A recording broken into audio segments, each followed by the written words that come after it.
This is how I killed my nice guy. Folks, welcome back to the Uncivilized Podcast. This is Traver Boehm, your host. I'm the author of the books Today I Rise and Man Uncivilized, founders of the Uncivilized Nation and the Uncivilized Movement, and the host of this podcast. As I said earlier in the year, I want to do some more long-form content on the solos. Usually I take a solo and I just riff on it for about 5-10 minutes. But I feel like there's some deeper things that are affecting men that I really want to talk about. And so I'm going to use the opportunity for once a month to be sharing with you some longer form. And today's a topic that a lot of guys are affected by, and a lot of guys are ashamed to admit. And this is something that I dealt with personally. So I'm going to walk you through how I killed my inner nice guy. And I'll go into what a nice guy is later on if automatically you're like, oh my God, I really like nice guys. This is capital N, capital G, that nice guy. So if you're a new listener, welcome to the podcast. So glad to have you. If you're an old returning listener, I love you to pieces. We had a huge growth spurt last year. So thank you so much for sharing all of my work, sharing the great interviews and conversations with men and women I've had on the podcast. We have such an exciting year for you. Please continue to do that for us. We have some other big, hairy, audacious goals for the podcast this year. And I know that we grew because of people like you. I know we grew because you shared, you tagged me on social media. You did all the things that really helped get us from A to B. So thank you so much. And if you're interested in this topic, fellas listening to this, I have an entire course on this subject, right? Based off the chapter in my book, Kill the Nice Guy. So if you want to go to manuncivilized.com/kill the nice guy right now and check that out. If you don't, I have one last favor for you. If you wouldn't mind, hit pause right now. Go leave a review, Apple, Spotify, wherever you're listening to this. I know it takes like 30 seconds, but it makes such a big difference for the podcast, for the growth, for people who you know were just like you, who may have been struggling or may have been interested in these topics, and now you know the benefit that we bring here. So please, please, please share. Okay, let's dive into this topic. First of all, what is a nice guy? A nice guy is a man most likely, right? We have the good girl on the opposite side.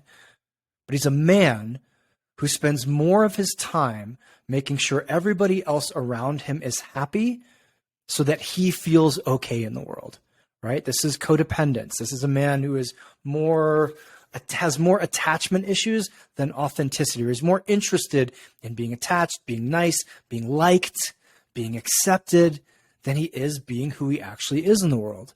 And I get it. We all walk a fine line with this, right? We all have to live in society. Our relationships are in ecosystems. Our communities are in ecosystems. We all just don't get to do whatever we want to do all the damn time. That's not what I'm talking about here. But there is a challenging set of patterns. I know specifically because this, you guys, I speak from experience. When I'm saying I'm killing my nice guy, that's how I killed my nice guy, because I was the nicest guy. It's like an Olympic champion. It was the Michael fucking Phelps of nice guyness. And my life now is so radically different. And I actually get to have all the things I wanted to have earlier, but I was just applying a skill set that didn't work. So if you can identify yourself in these patterns, first of all, give yourself some grace. I'll talk about that in step 1. I remember reading Dr. Glover's book, No More Mr. Nice Guy, and huge, huge shout out to Dr. Glover, right? If you haven't read No More Mr. Nice Guy, please go do that. But I remember reading it and then like throwing it across the room. I was so angry that this guy knew so much about me without ever meeting me. Like, he has like this checklist in the beginning of 12 attributes of a nice guy. Right? Like afraid of conflict, multiple addictions, love women but secretly hate them, no boundaries, covert contracts, yada, yada, yada. And I was like, check, throw the book. I was so pissed because it meant so much to me. It landed so deeply. I remember actually going, and many of you have heard this story, I was in therapy at the time because I was getting divorced. And I remember running into my therapist's office and being like, I'm nothing but a set of patterns. Like, I don't even exist. I may not even be human. And he was like, take a breath, calm down. There's a lot more to this, but yes, you exhibit a a set of patterns that's very common for a group of people. People who have an abandonment wound, people who are afraid of abandonment, people who may not have developed a very deep sense of self, very deep sense of self-esteem, people who grew up in family systems where their needs weren't met, or their needs weren't important, or it was told to them explicitly or covert, or implicitly that their needs weren't important. So hopefully that gives you a good frame of what it's like to be a nice guy. Or, women listening to this, how many of you have dated nice guys that just say exactly what you want to hear, but then you realize none of it's true? Right? It's the guy that shows up with flowers, that wants to go to the dances, that wants to do all the things that you want to do. And then you realize, wow, he doesn't want to do any of this. He just wants to sleep with me. Or he's the male friend who's constantly there to help, the shoulder to cry on, going to help you move, going to make you dinner, just going to listen to you bitch about your ex-boyfriend and how they were terrible guys. And gosh, you just can't wait to find a guy who's just like him, but not him. That guy's a nice guy. Okay, enough about this. Let's dive in. This is how I killed my nice guy. And I'm simplifying here, so this isn't an 8-hour conversation. In 4 steps. Usually things are in 3 steps, but I want to throw in the 4th one because I know it's important. Step number 1, I had to accept that this was real. This was a tough one, right? Until I read Dr. Glover's book, I was like, no way. If you had said, is this you? I'd be like, no, it's not me, even though I fit every damn pattern. So I had to accept that. I am a nice guy, right? I had to say it out loud. I had to look in the mirror. I had to tell people. I had to keep reading the book. I had to look inside of myself and say, holy shit, I have been doing all of this stuff for decades, and it's time to stop. But then there was this piece that a lot of people don't realize and a lot of people don't talk about. But I'm going to tell you here, you've got to grieve, guys. You've got to grieve, right? Imagine finding that you've gone 30, 40, 50, 60 years of your life trying to be a basketball player, but you've been studying a baseball manual, right? You want to be a great basketball player. You want to be the best basketball player, but you just don't get why you show up with a bat, ball, and glove that no one wants you on their team. And they think you're a little bit odd, right? And you realize, oh, this is basketball. I dribble the thing. I shoot the thing. You're going to have to sit down for a day or two and cry it out and grieve that you had the right intention, but you were going about it the wrong way. It's not often talked about, but I talk to nice guys every single day, and I'll tell you what, those guys are in an immense amount of pain. They've suffered for so long. Their relationships haven't been good. Their sex lives haven't been good. They haven't gotten their needs met. They haven't even acknowledged that they have needs. So how could they get met? They've had frustrated partners. They've had the same pattern of relationships starting off, oh my God, this is the greatest guy in the world. Oh my God, he's not. Right? Something's wrong with him. Something's off with him. Wrong with him is not the right term. Something's off with him. He's getting his needs met covertly. If I ask him what he wants to do, he just turns the question back on me, right? These same relational patterns show up over and over and over. And I'll be honest with you guys, it wasn't just patterns with women in my life. This was patterns with business partners. This was patterns with bosses. So it often shows up in multiple places. And I just sit down and go, man, I was working my ass off for no result.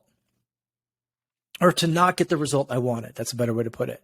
I was working my ass off in relationships, thinking I was, quote, doing the right thing, being a good guy, being the nice guy, always being available for people, always being the guy to help, always being the guy someone could reach out and lean on, always being the guy who would lend someone money, always being the guy to support my partners, support my girlfriends, buy them shit, make dinners, try to be romantic.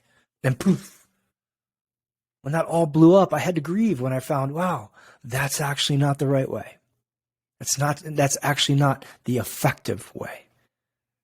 So if you're listening to this, so often, especially here in the West, especially with men, we don't give you the opportunity to grieve. I'm giving you the opportunity to grieve. You have to grieve. You have to release that pain. You actually do. All right. That was step one. Step two, many of you are going to stop listening to this, or if you're watching this on YouTube, stop watching it right now for what I'm about to say. But it's vital to me. I got sober. And no, I wasn't an alcoholic. No, I wasn't a drug addict. No, I wasn't really addicted to anything. But like most nice guys, I was a little addicted to a lot of things.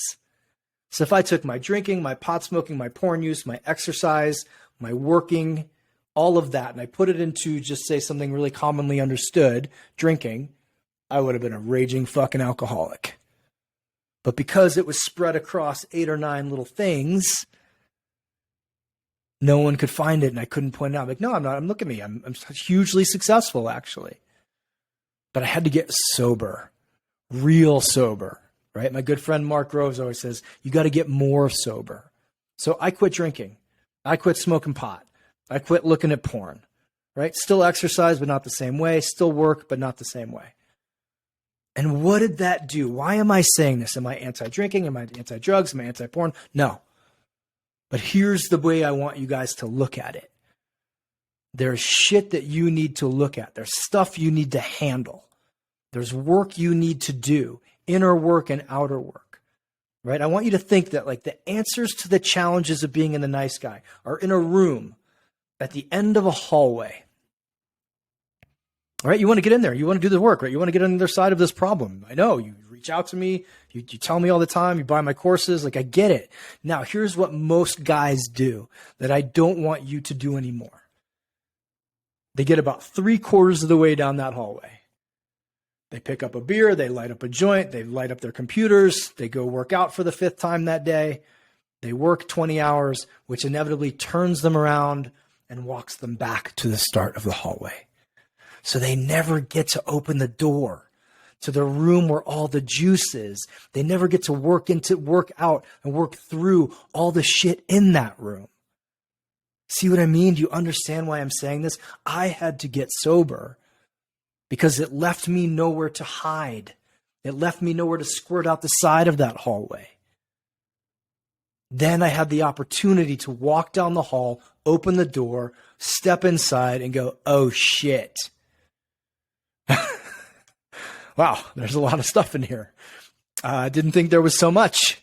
Let me now start to sort through it, work through it, get some guidance, deal with it, be in relationship with it, as opposed to pretending it doesn't exist. And gosh, what do you know? Here I am again 6 months later at the end of a failed relationship. Or, oh my God, here I am 4 years later at the end of a business partnership breaking up, or whatever it may be. So I'm not asking you to get sober for life. I'm not saying like you don't have to go to AA. You don't have to go into like a rehab unless you really do. If you do, go. But if you don't, just stay sober for a period. I recommend a year. When I quit drinking, and by the way, I haven't had a drink in 8+ years now. And I wasn't an alcoholic. But someone said, hey, do this. Get sober for a year. Just quit drinking for a year. If you can't go a year with a conscious choice to do so, you may want to look into that. There may be some information in there for you. If you can go a year, which I definitely could have done, and I remember at the end of that year, then she said, reevaluate, right? See if you want to bring alcohol back into your life, and if so, in what way? Same with all the other substances. But at the end of the year, I'll be honest with you guys, I felt so damn good, and I felt so clear and so refreshed, and I had so much more energy and no hangovers, and my workouts were better, and my relationships were better, my sex life was better, everything was better. I was like, I'm just personally not going to drink anymore, or get high, or jerk off to porn, or over-exercise, or numb myself, or distract myself, or keep myself out of being present. So that's number 2. Get sober. Number 3, get real clear on what you want your life to be. Get really, really crystal clear about what you want your life to be like. Right? Get real clear. Most nice guys, when they hear this, their minds go blank. But I say, hey, what do you really want as a man? What do you want from your life? Right, brother? What do you want? Think about it. Like, what do you want? And it's like a blank. Like, they're blank because the I want for my life muscle is so atrophied Or it's like, it's so weak. It's never been used before. The what do I have to do so that everybody else in the world likes me muscle is like on fucking horse steroids. But the what do you want for your own life muscle is atrophied. Just this past weekend, a bunch of us met down at president of my company of Uncivilized, Dave Boyd's house. And I've been in this work for years, but I showed up too, right? And we took a piece of paper, big piece of paper, and we drew out our kingdoms. What do we want to have in our kingdoms? What do you want your house to look like? What do you want your family to look like? What do you want your business to look like? What do you want your spiritual practice to look like? What do you want your friendships to look like? What do you want your hobbies to be? How much money do you want? We drew it out physically on paper with crayons. He's got a bunch of kids, so he has crayons. And then stood in front of the group and said it and owned it and claimed it. Right? This is what I want for me. Powerful, powerful exercise. Guys, nice guys, you have never put a stake in the ground. Right? You're chameleons. I know, because I was one. Like, tell me what you like. Well, I like whatever you like. What do you think about this current issue? I don't know. Tell me what I should say to make you happy and stick around and not abandon me. And I remember my ex-wife, God bless her, asking like, well, what do you want to do sexually? And I was like, whatever you want to do. Like, whatever turns you on, turns me on. It's not true at all. Right? But I was terrified that if I actually put a stake in the ground, then I'd have to risk not getting it. Or even worse for me, right? At the time, I'd have to risk people not liking me for it. Fast forward 8-10 years, I've written books that have infuriated people. I quit drinking, which means a lot of people left my life. I run a men's movement. I talk to men. I've been called everything you can imagine online. Everything you can possibly imagine, the stupidest shit on earth. Right? I just posted a picture today of a 1-star review of one of my books and someone saying, this should never be read out loud. Secretly, as a nice guy, I was trying to avoid all of that. And if I never got clear, I never put a stake in the ground. I never claimed anything. I never said my needs, never figured out what they were, never even owned that I had needs, then no one could ever leave me a 1-star review. So, fuck them. You only get one shot at this life. Right? Figure out exquisitely what you want for you. Not what your partners may want, not what it may make women attractive to you or men, however you roll. Not what your parents want, not what your grandparents want, not even what society wants for you. The ultimate power of a man is the choice of what he gets to do with his own life. So get real crystal clear. Write that shit out, put a stake in the ground, and then deal with the resistance that comes up from everybody around you, from society at large, from your church, from your government, from whatever. Right? But obviously, like, don't put like, I want to kill people or do stupid shit like that. Figure out what you want as a man. Right? Number 3, get crystal clear. Number 4, this is a biggie. Find your people. Right? Us nice guys, who are we most terrified of? And it ain't women, guys. You may think it's women, but you surround yourself with women, don't you? I did. You ever saw me in college? I was walking with like a group of 8 women. I was just one of the girls. Why? They weren't a threat to me if I was one of them. Now, if I went over to a group of guys, they were terrifying. Why? Because I was real small when I was in high school and junior high school, and I got beat up by a lot of guys. I got picked on by a lot of guys. I also wasn't, standout good looking or having some great skill. I wasn't quarterback of the football team, right? So men, other guys were my competition. They seemed to get all the girls. I didn't. Even though I was, I had access to women. I had older sisters. I got to be around a lot of women. Gosh, how many of us, right? Friend to all, dater, let's just say to keep it polite, of none. So, men, you got to find men to hang out with. You got to work through whatever your challenges are that think men are scary, men are terrifying, men are competition. I'll tell you what, and I'm not just saying this because I run a men's movement. As the quality of men in my life increased, the quality of my whole life increased. I got to do more fun shit. I laughed more. I made more money. I felt better about myself. I felt supported in ways that women just couldn't support me. right? Like perhaps outside of my single person in my romantic relationship. But even one of the reasons I'm good with her is because I don't require her to make me feel okay in the world. I got brothers everywhere that I can lean on when shit gets hard. I got brothers everywhere who will high five and support me when things go great, so that I just get to be authentically me with her. And again, I'm not doing this to please a woman.